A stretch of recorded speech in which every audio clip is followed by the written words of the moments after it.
Hi friends, welcome to Amigos IAS. May 25th, 2025 coming Sunday జరగనున్న UPSC civil services preliminary ఎగ్జామినేషన్ని దృష్టిలో ఉంచుకొని aspirants కోసం ఈ ఇంపార్టెంట్ టైంలో లాస్ట్ 2 to 3 డేస్లో పాటించాల్సిన కొన్ని ముఖ్యమైన సూచనలు, లాస్ట్ మినిట్ టిప్స్తో ఈ వీడియోని మీ ముందుకు తీసుకురావడం జరిగింది.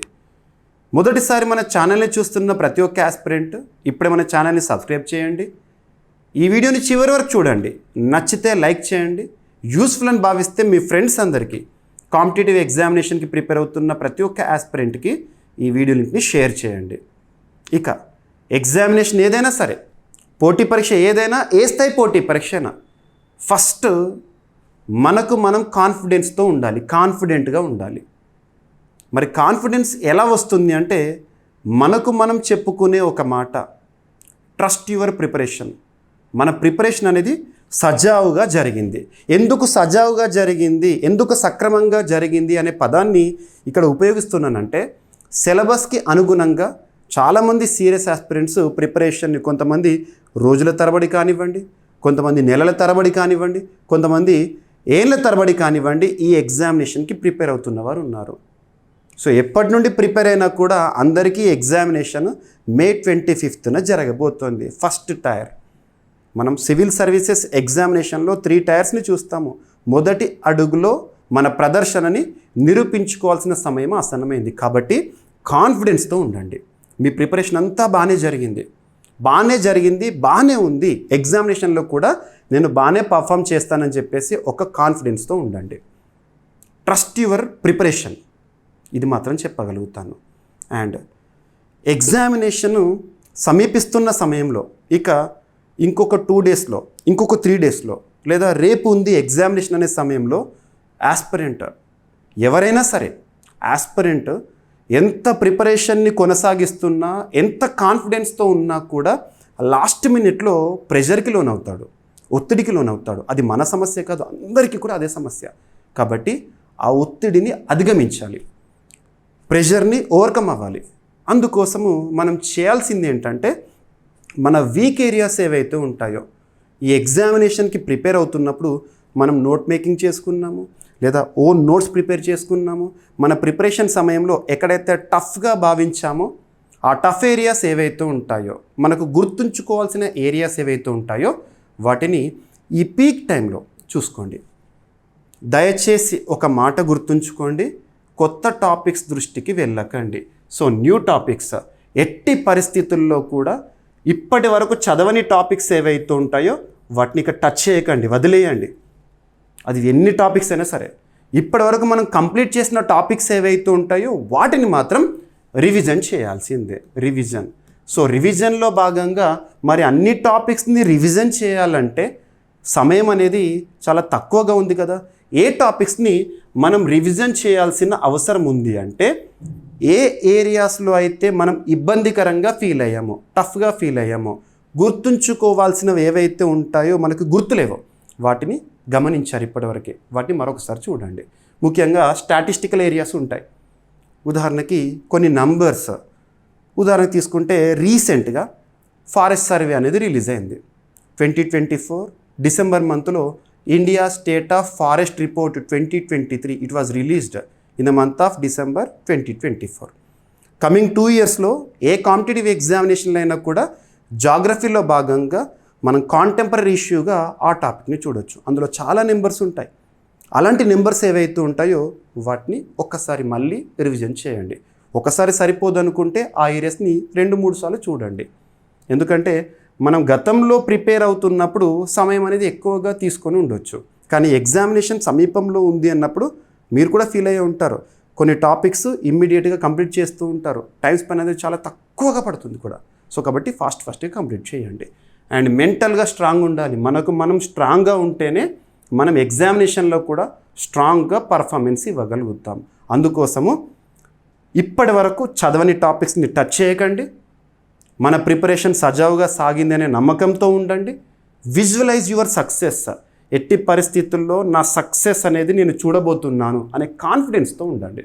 మనం మెంటల్గా స్ట్రాంగ్గా ఉంటే ఏదైనా సరే అలవోకగా సాధించగలుగుతాము. ఆ మాట గుర్తుంచుకోండి. సో రివిజన్కి ఇంపార్టెన్స్ ఇవ్వండి, కొత్త టాపిక్స్ని టచ్ చేయకండి. ఇక మరి రివిజన్లో భాగంగా ఏ టాపిక్స్ని ఎక్కువగా చూడాలి, కొన్ని స్టాటిస్టికల్ ఏరియాస్ అని చెప్పాను. దాంతోపాటు సబ్జెక్ట్ వైజ్గా మనకు సబ్జెక్ట్ వైజ్గా అబ్జర్వ్ చేస్తే ఉదాహరణకి కాన్స్టిట్యూషన్ తీసుకోండి లేదా పాలిటీ తీసుకోండి. సో కాన్స్టిట్యూషన్లో భాగంగా లాస్ట్ వన్ ఇయర్లో ఏ టాపిక్స్ అయితే కాన్స్టిట్యూషన్లో భాగంగా రెగ్యులర్గా రిపీటెడ్గా న్యూస్లో ఉన్నాయో వాటికి ఫస్ట్ ప్రియారిటీ ఇవ్వండి. యాక్చువల్గా ఎగ్జామినర్ కూడా లేదా క్వశ్చన్ పేపర్ని ఫ్రేమ్ చేసేటప్పుడు కూడా ఎలా చూస్తారంటే రీసెంట్గా ట్రిగ్గర్డ్ ఏరియాస్ ఏవైతే ఉంటాయో వాటిని ఫస్ట్ ప్రిఫరెన్స్గా చూస్తారు. ట్రిగ్గర్డ్ ఏరియాస్ మనకి గుర్తుపట్టాలంటే కరెంట్ అఫైర్స్ పైన పట్టు ఉండాల్సిందే. మీరు లాస్ట్ 1 ఇయర్ కరెంట్ అఫైర్స్ ఏవైతే ఉంటాయో కరెంట్ అఫైర్స్ ఏరియాస్ ఎక్కడైతే మీకు స్టాటిస్టికల్ ఏరియాస్ కానివ్వండి గుర్తుంచుకోవాలి, ఫ్యాక్చువల్ ఏరియాస్ ఏవైతే ఉంటాయో వాటిని ఒకసారి చూశాక సబ్జెక్ట్ వైజ్గా రండి. లాస్ట్ 1 ఇయర్లో న్యూస్లో ఉన్న కాన్స్టిట్యూషన్ రిలేటెడ్ టాపిక్స్ని చూడండి. ఉదాహరణకు తీసుకుంటే ప్రెసిడెంట్ అనే టాపిక్ చాలాసార్లు న్యూస్లోకి వచ్చింది. ప్రెసిడెంట్, దాంతోపాటు సుప్రీంకోర్టుకు సంబంధించి ఇంపార్టెంట్ జడ్జిమెంట్స్ లాస్ట్ 1 ఇయర్లో ఏమైనా వచ్చాయా అటువంటివి చూడండి. అండ్ దాంతోపాటు ఇటీవల కాలంలో ఏమైనా అమెండ్మెంట్స్ ఉన్నాయనుకోండి, సో అమెండ్మెంట్స్ విషయానికి వస్తే రీసెంట్గా ఉమీద్ లేదా వక్ఫ్ అమెండ్మెంట్ యాక్ట్ దానికి సంబంధించి కానివ్వండి చూడండి. ఇక ఆర్టికల్స్ పరంగా కూడా అన్ని ఆర్టికల్స్ చదివాను కానీ అన్నీ గుర్తులేవు, కొన్ని గుర్తుకు రావట్లేదు అనిపిస్తే ప్రతి ఒక్కరికి కూడా గుర్తుండేది. ఇది కామన్, ఒక యాస్పిరెంట్కి ఉండే ప్రాబ్లమ్. మనకి ఎగ్జామినేషన్లో ఆప్షన్స్ ఇస్తారు కాబట్టి మీరు అక్కడ గుర్తించగలుగుతారు. ఒక వాస్తవం గుర్తుంచుకోండి, ప్రతి ఒక్కటి కూడా గుర్తు పెట్టుకోవాలి, రిమెంబర్ కాదు, రికగ్నిషన్ అనేది చాలు. ఎగ్జామినేషన్ హాల్లో కూర్చున్నాక ప్రశాంతమైన మనసుతో ఆ క్వశ్చన్కి సరైన సమాధానాన్ని గుర్తించగలుగుతారని ఒక కాన్ఫిడెన్స్తో ఉండండి. ఇక ఆర్టికల్స్ విషయానికి వస్తే కూడా లాస్ట్ ట్రిగ్గర్డ్ ఆర్టికల్స్ ఏవైతే ఉంటాయో, న్యూస్లో ఉన్న ఆర్టికల్స్ ఏవైతే ఉంటాయో వాటికి ఎక్కువగా ఇంపార్టెన్స్ ఇవ్వండి. ఉదాహరణకు తీసుకుంటే గవర్నర్ సంబంధించి కానివ్వండి ఆర్టికల్ 200 ఎక్కువగా న్యూస్లోకి వచ్చింది, 201 ఆర్టికల్ ఎక్కువగా న్యూస్లోకి వచ్చింది. And at the same time ఇటీవల కాలంలో article 142 complete justice of supreme court, ఇటువంటివి ఒక్కసారి చేయండి. న్యూస్లో ఉన్నవి మాత్రం ఖచ్చితంగా రివిజన్ చేయండి. ఓకేనా? సో ఇలా కాన్స్టిట్యూషన్కి సంబంధించి. And at the same time ఇటీవల కాలంలో జాగ్రఫీ అండ్ ఎన్వైర్న్మెంట్ రిలేటెడ్గా ఏ ఏరియాస్ అయితే ఎక్కువగా న్యూస్లో ఉన్నాయి అండ్ కొన్ని ఏరియాస్ని మనం ఖచ్చితంగా ప్రెడిక్ట్ చేయగలుగుతాం. అంటే ఆ ఏరియా నుండి క్వశ్చన్స్ లేకుండా క్వశ్చన్ పేపరే ఉండదు. ఉదాహరణకు తీసుకుంటే మీకు లాస్ట్ ప్రీవియస్ పేపర్స్ కనుక మీరు చూసారనుకోండి, Ramsar sites. So Ramsar sites అనేది చాలా important area, Ramsar sites. So రీసెంట్గా మన ఇండియాలో కొత్తగా ఏమైనా రామ్సర్ సైట్స్గా గుర్తింపు పొందాయనుకోండి, వాటిపైన ఫోకస్ చేయండి. 2024 అండ్ 2025 వరకు యాజ్ ఆన్ టుడే ఈ ఇయర్లో గుర్తింపు పొందినవి ఏవైతే ఉంటే వాటికి ఫస్ట్ ప్రిఫరెన్స్ ఇవ్వండి. లాస్ట్ ఇయర్వి కూడా చూడండి. సో రామ్సర్ సైట్స్ మీకు చాలాసార్లు క్వశ్చన్స్ అడుగుతున్నారు. దాంతోపాటు geography and environment point of వ్యూలో రీసెంట్గా టైగర్ రిజర్వ్స్ కూడా తరచూ వార్తల్లోకి వస్తున్నాయి. టైగర్ రిజర్వ్స్, సో కొత్తగా రికగ్నిషన్తో న్యూస్లోకి వచ్చిన tiger reserves. So 58th tiger reserve చదివేటప్పుడు 57th ఏంటి, 56th ఏంటి, 55th టైగర్ రిజర్వ్ ఏంటి, ఇలాంటివి ఒకసారి చూడండి. అండ్ టైగర్ రిజర్వ్స్ గురించి చూస్తున్నప్పుడు కొన్ని స్పెషాలిటీస్ ఉంటాయి ఆ టైగర్ రిజర్వ్ సంబంధించి, వాటిని కూడా ఒక్కసారి ర్యాపిడ్గా రివిజన్ చూడండి.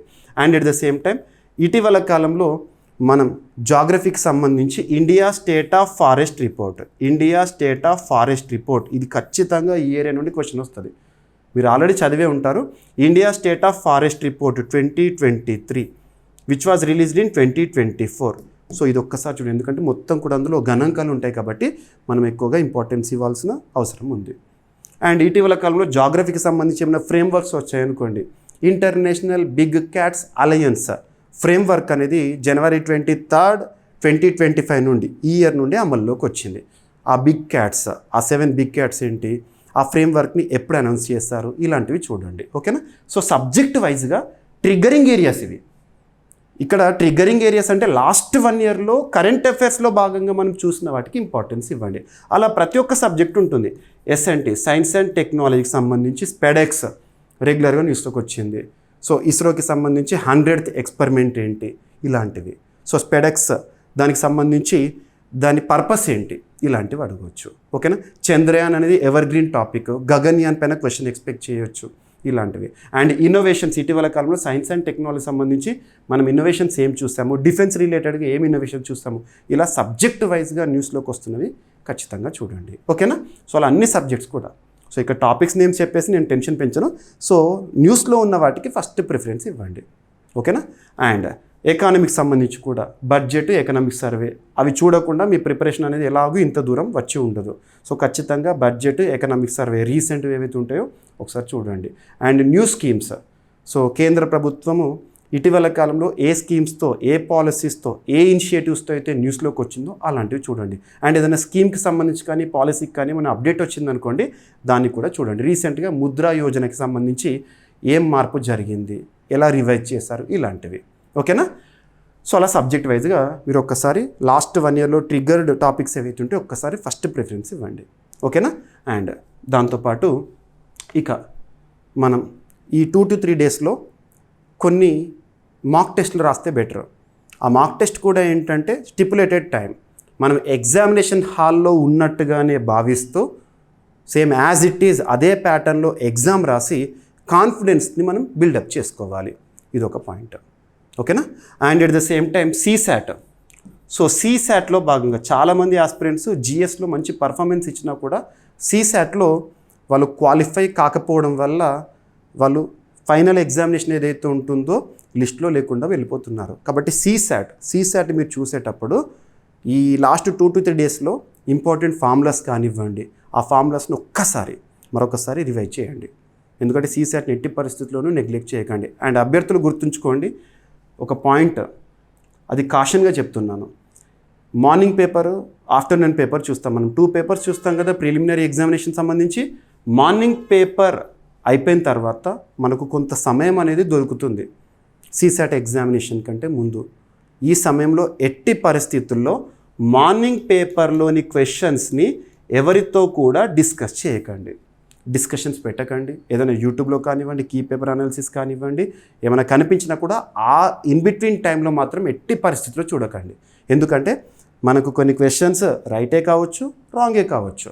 సో ఇప్పుడు ఆ కీ పేపర్ని లేదా క్వశ్చన్స్ని మనం డిస్కస్ చేసే వరకు మనకు లేనిపోని ఒక భయం అనేది క్రియేట్ అవుతుంది నెక్స్ట్ ఎగ్జామినేషన్. అందులో కూడా సీసాట్ కాబట్టి మన మైండ్ అనేది స్ట్రాంగ్గా ఉండాలి, ఫార్ములాస్ గుర్తుకు రావాలి, ఎగ్జిక్యూట్ చేయాలి ఆన్సర్స్ అన్నీ కూడా. కాబట్టి కాన్ఫిడెన్స్తో ఉండాలంటే మార్నింగ్ పేపర్లో చూసిన క్వశ్చన్స్ని ఎట్టి పరిస్థితుల్లో డిస్కస్ చేయకండి. ఇది ఒక పాయింట్. ఓకేనా? And at the same time examination time అనేది మనం చూస్తూ ఉంటాము. నెగిటివ్ మార్క్ అనేది ఉంది కాబట్టి, ఎందుకంటే మనకు క్వశ్చన్ రైట్ అయితే నో ప్రాబ్లము, రాంగ్ అయిందనుకోండి నెగిటివ్ మార్కింగ్ ఉంది. కాబట్టి జాగ్రత్తగా క్వశ్చన్, మీకు టఫ్ అనిపించిన క్వశ్చన్ ఏదైతే ఉంటుందో దానిపైన ఆలోచిస్తూ విలువైన సమయాన్ని కోల్పోకండి. ఎందుకంటే దీని ఇంపాక్ట్ అనేది మిగతా క్వశ్చన్స్ పైన పడుతుంది. చివరికి వచ్చేసరికి టైం సరిపోలేదని ఒక ఫీలింగ్లో ఉంటారు. సో టైం అనేది బ్యాలెన్స్డ్గా చూడండి.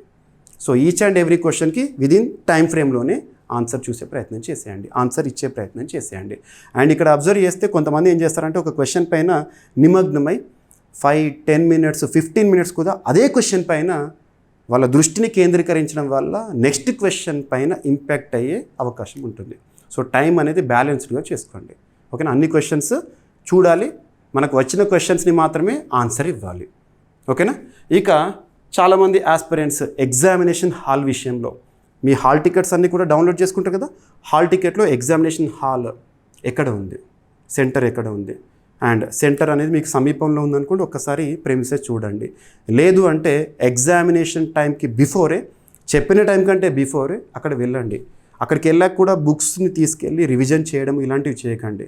వీలైతే న్యూస్ పేపర్ చూడండి, లేదంటే ప్రశాంతంగా ఒక 2 to 3 minutes మెడిటేషన్ లాంటివి కానివ్వండి చూసేసుకోండి. ఎంత ప్రశాంతంగా ఉంటే అంత కాన్ఫిడెన్స్తో ఆన్సర్స్ మనం గుర్తించగలుగుతాం. And at the same time ఈ 2-3 days కూడా మీరు తీసుకునే ఫుడ్ కానివ్వండి, తీసుకునే డ్రింక్ కానివ్వండి, వాటర్ ఎక్కువ తీసుకోండి. సో ఫుడ్ ఏదైతే ఉంటుందో ఆయిల్ ఫుడ్ కానివ్వండి, లేదంటే మన ఇంపాక్ట్ చూపించే ఫుడ్ ఏదైతే ఉంటుందో మ్యాక్సిమం స్కిప్ చేయండి, ఫ్రూట్స్ తీసుకోండి. And time to time sleep అనేది ఇంపార్టెంట్. ఎంత ఎక్కువ సమయం అనేది మనకు రెస్ట్కి ఇస్తే ఆ ఎగ్జామినేషన్లో అంత మంచి పర్ఫార్మెన్స్ ఇస్తాం. సో ఎగ్జామినేషన్ ఇంకో 2 days ఉంది కదా అని చెప్పేసి డే అండ్ నైట్ వర్కౌట్ చేసామనుకోండి, ఎగ్జామినేషన్లో మన ప్రతిభ అనేది ఇంపాక్ట్ అయ్యే అవకాశం ఉంటుంది. కాబట్టి ప్రాక్టీస్ చేయండి, ప్రీవియస్ క్వశ్చన్స్ కానివ్వండి లేదా మాక్ టెస్ట్లు కానివ్వండి, రివిజన్ చేయండి 2-3 డేస్. ఎక్కడైతే మీకు హార్డ్ ఏరియాస్ ఉన్నాయో హార్డ్ ఏరియాస్ని చూడండి. దాంతోపాటు బ్యాలెన్స్డ్గా డైట్ ఉండాలి, బ్యాలెన్స్డ్గా స్లీప్ ఉండాలి. ఏది తగ్గినా కూడా ఫైనల్గా మనం ఎగ్జామినేషన్లో ఇంపాక్ట్ అయ్యే ప్రమాదం ఉంది. ఓకేనా, ఇదొకటి. సో ఎగ్జామినేషన్ హాల్లో అండ్ ఫైనల్గా ఎగ్జామ్కి మధ్య మాత్రం ఎట్టి పరిస్థితుల్లో మార్నింగ్ ముగిసిన ఎగ్జామినేషన్లో క్వశ్చన్స్ మాత్రం డిస్కస్ చేయకండి. ఇవి మనం లాస్ట్ మినిట్ టిప్స్గా చూడవచ్చు. ఇక బబ్లింగ్ సంబంధించి కానివ్వండి, ఇవన్నీ కూడా మీరు ప్రాక్టీస్ చేసే ఉంటారు. సో రానున్న UPSC civil services preliminary examination అంతా కూడా బాగానే జరుగుతుంది. కారణం ఏంటంటే నా ప్రిపరేషన్ బాగానే ఉందని ఒక కాన్ఫిడెన్స్తో ఎగ్జామినేషన్ హాల్కి వెళ్ళిన తర్వాత కంప్లీట్గా కాన్ఫిడెన్స్తో ఆన్సర్ని రికగ్నైజ్ చేయండి. ఇంతకుమించి ఈ సమయంలో చెప్పేదేం లేదు. So be confident.